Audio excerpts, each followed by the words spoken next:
Welcome back, friends. This is Yvonne Davis, your traveling warrior astrologer and author of The Power of Manifestation, Creating a Life You Love, and In the Magic Flow, a journey of personal transformation. Welcome back, dear friends. This is your full moon video, and today I have a lot to say about the full moon. It is an eclipse, a total eclipse, and it's a really beautiful full moon. So you're really going to love this, and I know you're going to enjoy what I have to say about it. So before we get started, if you're new to my channel or have not yet subscribed, please subscribe. Just hit that red button in the corner. And also, please like this video and share with friends and family and anyone you think might enjoy it. These are just really small things you can do to help me grow my channel, and I really, really appreciate it. Also, if you have any comments, put them in the boxes below and start a conversation so we can create more of a community feeling here. All right, so I also wanted to announce that I am now open to setting appointments. So I've opened up my calendar again. If you've been wanting a reading, you can go to the link below and you can order a reading through my webpage. And also want to say, I am now back to doing Zoom meetings on Patreon. For a long time, I was doing them on Fridays, and we're going to be doing one this Friday. So if you want to become a patron and join the Zoom meeting, just click on the link below. And I also have some free gifts for you, so you'll really like that. All righty, so let's take a look at this full moon. So the first thing I want to say is here on the East Coast, it's happening at 3:57 a.m. All right, so the first thing I want to say about this full moon is that it's happening in the early morning, okay, the wee hours of the morning in North America. So the full moon will happen probably before you even wake up on November 19th. So really this full moon, we should think of it as happening on the night of November 18th, because that's the way full moons work. You're always calculating just before the full moon is exact, okay? So the night or even the day of the 18th is when we want to think of this moon as being full. So that's when we will see the completion of whatever is coming to fruition or culmination or an ending. A completion process with this full moon should happen around that time. All full moons have a window of 5 days leading up and 5 days after, so max 10 days. I rarely see anything outside that 10-day window, so you can pretty much expect it'll be sometime within that window. The chances of you seeing the event that is the culmination increases the closer and closer and closer you get to the full moon. So as an example, you may see completion as early as 5 days before the full moon, so as early as November 13th, but more likely every day that passes it will be like more and more likely to happen. So I would say increase in like 10% every day that passes. So when you get to the full moon, you're at the peak of the potential chance of the event occurring on that day. So we would say on the 18th and or on the 19th, and then the bell curve starts to wane after that, going out usually about 4 or 5 days at the max. Okay, so that gives you an idea of the time frame. So let's talk about the energy of this full moon, and this one's a really beautiful one. I think you'll enjoy it, and good things will come from it. So there are a lot of trines and sextiles in this full moon. There is one T-square that we'll need to talk about, but I don't really think that's going to be a problem unless it's landing, in some way that it's activating a natal T-square or something like that. Then maybe it might be a little bit tougher. But the thing about squares and T-squares is usually you're in an experience where you're feeling intense pressure. Squares equal pressure. They equal friction, potential conflict, and mostly pressure. You've reached a boiling point with this, okay? You're ready to be done with something. You're ready to finish it, complete it, move on, end it, especially at a total full moon eclipse, which this is, okay? So let's start by looking at the sun in Scorpio at 27 degrees of Scorpio, 14 minutes. Mercury is pretty close. It's still within an orb that's activating the mercurial aspect. So anything related to Mercury, which is thoughts, mind, communication, how you feel about things, also how you're communicating, and also any kind of documentation. And a lot of times you will see that with full moons, like some kind of document is being completed at the full moon. Okay, so with Mercury conjunct the sun, that's even more true, that there will be some kind of conclusion or communication that is finalized at this time, whether verbally or through documentation. Sometimes also you'll be finishing up a project that could relate to all kinds of mercurial aspects, which usually relates to some form of communication or something to do with the mind, learning, communication, documentation, completing a project, self-expression. You're changing your mind. You've reached a conclusion and you're communicating that externally in some way. So not only is a full moon an indication of endings and completion, finality, fruition, finishing up something, but this is a full moon eclipse, and it's a total full moon eclipse, and we are seeing the last and final full moon eclipse for this cycle, okay? So the north node is in Gemini and the south node is in Sagittarius, which it has been for the last year and a half. And every cycle of the nodes lasts for a year and a half in each axis. Okay, so for the past year and a half it's been in the Gemini Sagittarius axis, and so it's also bringing in that mercurial aspect because Mercury rules Gemini. Okay, and the north node is the direction of your evolution, so often the north node is the more powerful force in the nodal axis. Okay, so there's something to do with anything to do with Mercury, the issues that Mercury rules, and Gemini. Mercury rules Gemini, so anything mercurial or Gemini is in effect in this full moon. Okay, not only because Mercury is conjunct the sun, but also because the north node is in Gemini. So again, all the things that I told you about before, the mind, the way you think, the way you communicate, and any kind of project that you've been working on, any kind of documentation, all of this is going to be completed, not just with the full moon, but you're also completing a process that's been lasting for a year and a half. So think back a year and a half ago, that would have been, we're getting real close to the end of 2021. And then the nodes will shift, but this is the last full moon eclipse. Okay, so in that sense we are completing this nodal process, this karmic process. The next full moon eclipse, the nodes will be in a different axis, meaning in two different signs, which will be Taurus and Scorpio. Okay, so this is the final full moon with the nodes in the axis of Gemini and Sagittarius, completing a year and a half long process. So you can think back, and it would have been sometime in mid-2020, so sometime in the summer of 2020, this process began for you, and then it completes after a year and a half, which we're getting to that completion now. Okay? So two completion processes. The full moon is a completion process, and the nodes are completing a process. Okay, so you're eclipsing something out of your life now. You're done with it. Okay, so whatever that meant for you. For some people, it had to do with where they were living.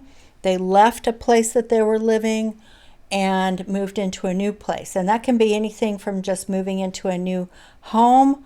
It could be something like selling a home and buying a new home. It could be something like relocating to a new state or even internationally.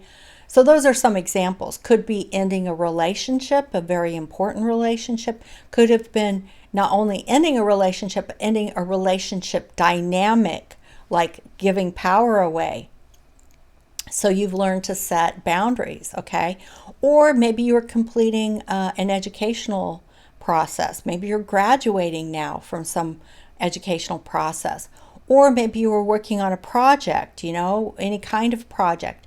So there could be training involved, or a project like writing or publishing a book, building a YouTube channel, you know, like I said, anything with moving, relationships, relationship dynamics, education, finishing projects, any of these kinds of things can be impacted. Or leaving a job, that's another thing. Leaving a job, getting a new job, leaving one career, starting a new career. So these are major shifts that are occurring, okay? So you want to be thinking about what are the things that you are finishing up now. What chapter of your life is closing so that a new chapter can open, because that's what this full moon eclipse is about, okay? So now that we've talked about what the full moon means, and especially what the total eclipse full moon means, let's talk about some more of the trines and sextiles. So the first trine and sextile I want to mention is Pluto, because the sun is at 27 degrees Scorpio and Pluto is at 24 degrees 46 minutes of Capricorn. So that's a really beautiful sextile, which creates opportunity. And the full moon, which is the more important one, because the power is always with the full moon, it's making a trine to Pluto, which is even stronger. Pluto is all about wealth and power. So you may be completing some process. Like I said before, you may have had a power dynamic going on, especially for the past year and a half, if this was part of your karmic process. You may be finishing up that karmic lesson where you used to give power away in relationships or other aspects. Maybe you gave your power away at work, you know, or maybe you never asked for what you were worth, or you let people walk all over you. Well, guess what? You're done with that now. You're not going to let that happen anymore. That doesn't mean that you never have any more karmic lessons around power. You know, this is a lifetime thing. It's just that in that particular way that you were giving your power away, you're done with that now, okay? Now you get the rewards. So whatever the rewards are, you get them now. You get the financial rewards because Pluto equates to wealth. You also get the power rewards, which means personal power. You have gained personal power now because you know how to set boundaries in those particular kinds of situations. So that's one of the best aspects of this full moon. Also, we see a trine and sextile to Neptune. Neptune is about us reaching our ideals, okay? So with the full moon making a sextile to Neptune, there is an opportunity for you to reach your ideal in the situation, okay? Don't pass that up. All of this is happening for a reason, okay? It's trying to get you to have more wealth and power in your life, okay? And, you know, I'm not talking about winning the lottery. A lot of times people think, oh, if I only win the lottery, I'll be wealthy and powerful. No, that's not the way the universe works, because the universe actually doesn't give a damn about money.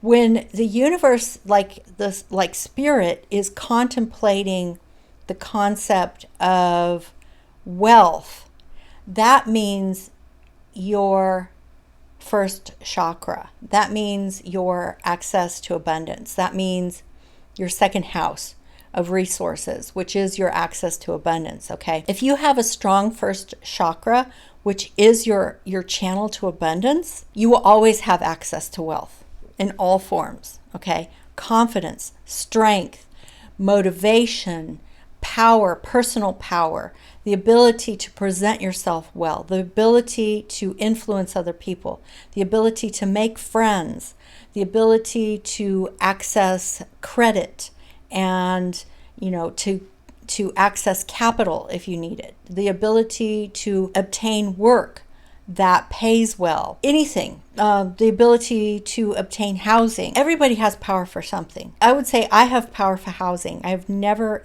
once in my life been turned down for housing, not once. When I fill out an application, I always get the place that I'm attempting to acquire. For some people, it's food.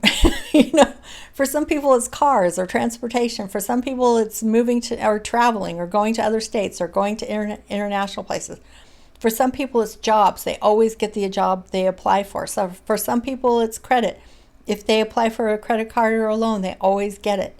And so the key is to look at where you have power, where you have access to resources. It's not about winning the lottery. Winning the lottery doesn't actually make people powerful.